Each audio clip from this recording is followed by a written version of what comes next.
Hey everybody, welcome back to the show. Can't wait to get into our first house call of the weekend.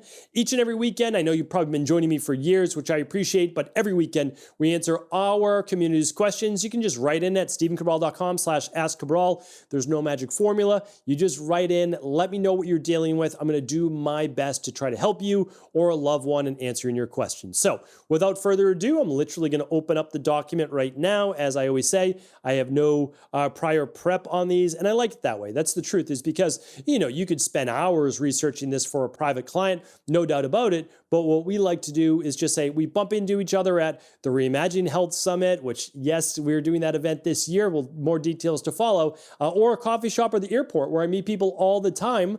And you ask me a question, I'm here to help. All right. So first question is this. It's from Emma. This is episode 3739 if you want to follow along. Emma says, "Hi, Dr. Ball. I have a question regarding the sclera of the eye. I have never had really white sclera, even though I do several functional medicine detoxes, coffee enemas, gallbladder flushes. I'm an IHP level 2. I've also run my genetics. I have optimal detox genes. I was wondering how much of this is genetic, as my parents are the same. They're definitely not yellow, but they're not bright white. I consider myself healthy. I have had mold toxicity, heavy metals, candida, bacterial overgrowth in the past, but I think I've cleared most of it out and would like to retest soon. I have friends who have the whitest sclera, even though they've never done detoxing. Would love your thoughts. Thanks so much for being an incredible teacher." Thank you, Emma. I appreciate you. Okay, so the truth is this. Yes, some people, especially the Kapha body type, so if you go back to Ayurvedic medicine, usually have much more beautiful sclera. The Pitta body type, not as much. It's usually a little bit more reddish. There's usually a little bit more inflammation. So what we're talking about is this. If you see a little bit of yellow tint to the white part of the eyes, called the sclera, that can be from bile backup, liver issues, gallbladder, could be. And if you start to see little red lines and basically inflamed capillaries in the eyes, that's usually from inflammation, higher levels of omega-6s, or simply allergies and or histamines. All of that will lead to a little bit more reddening of the eyes, irritation. So people that are more prone to Th2 dominance don't have the most beautiful white sclera. That's part of it. Also, look to see if yours is clearer upon waking versus later in the day, or vice versa. Do you have dust in your room? Like, are you sensitive to dust and dust mites? Like, okay, that could be one thing. Do you have an air filter going?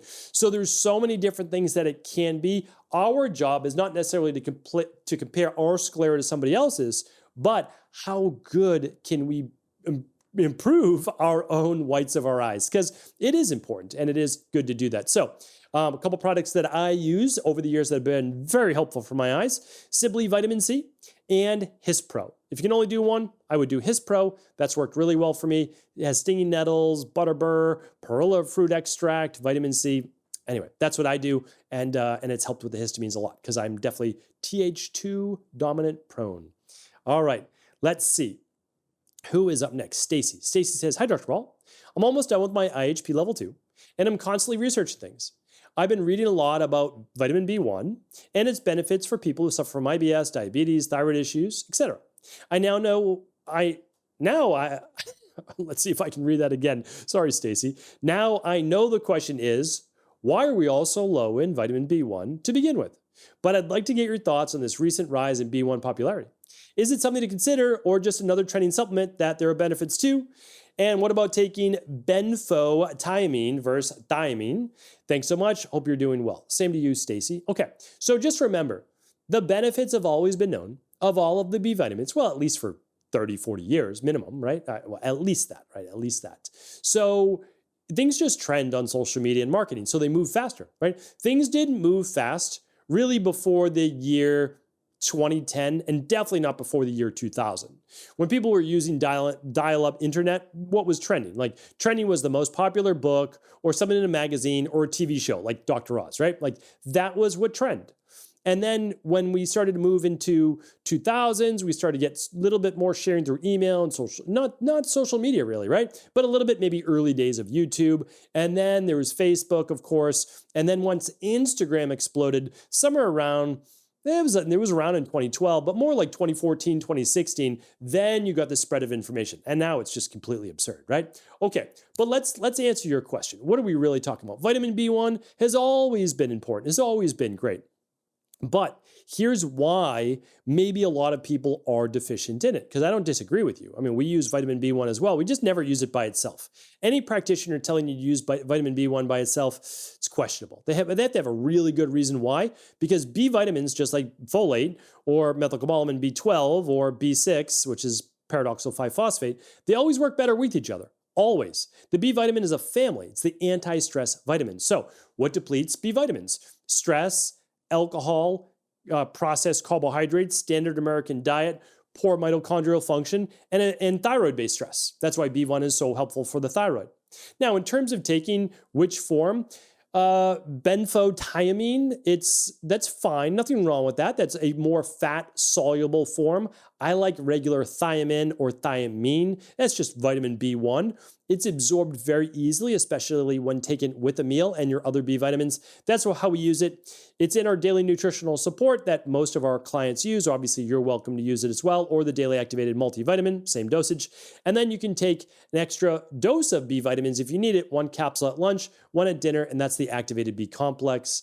Hopefully that was helpful, Stacy. And yeah, sometimes things are just driven by social media. And it's always interesting to me to see like what's going to become most popular next, right? Like it's always fun to see, okay, what's going to be the next thing.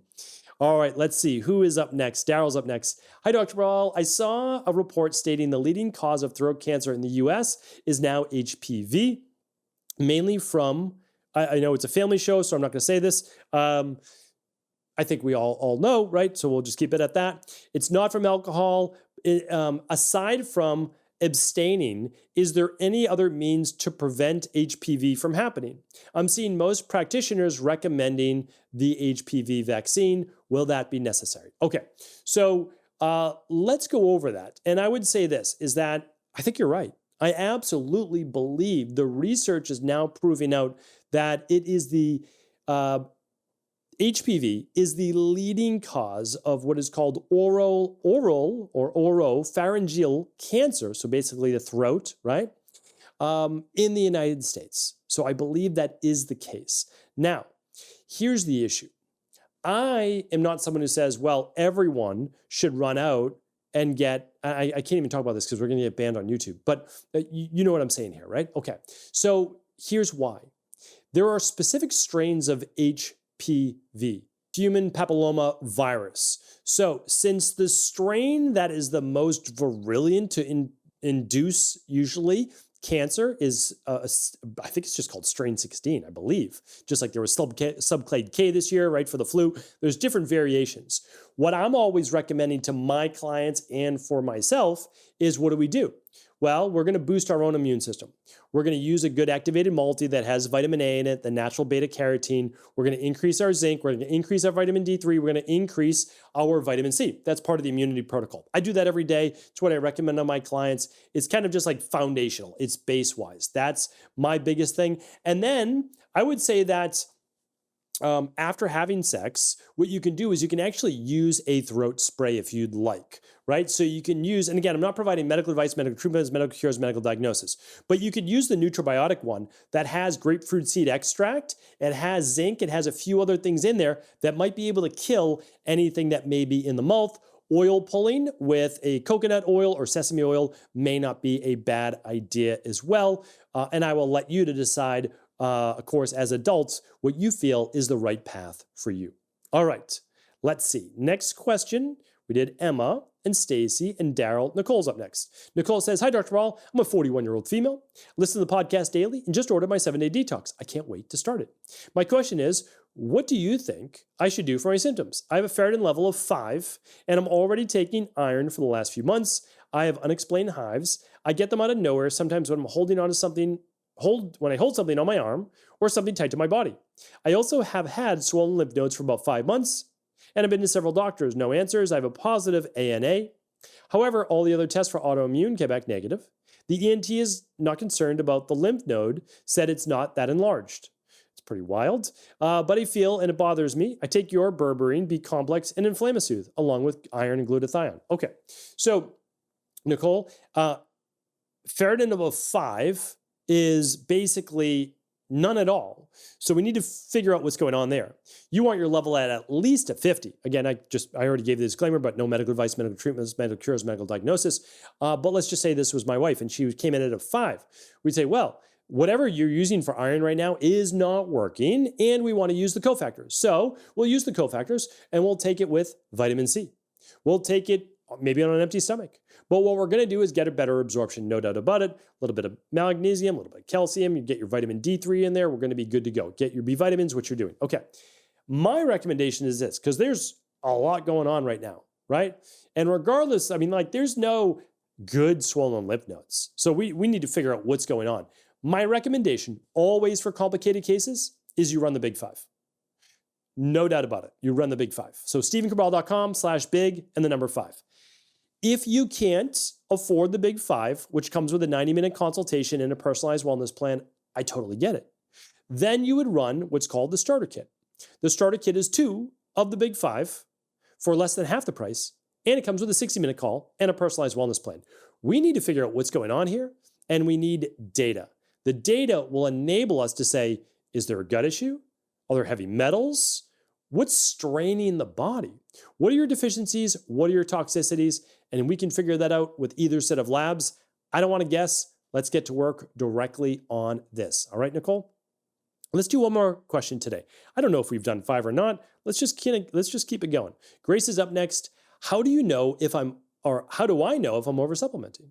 I take a whole list of supplements with each meal. It seems like 40% of my water intake is dedicated to my supplements, especially with breakfast, as I take the supplements one at a time. Got it. At breakfast, I take iron, fish oil, vitamin B complex, methylfolate, myo-inositol for insulin resistance due to PCOS, a probiotic, fiber, vitamin D.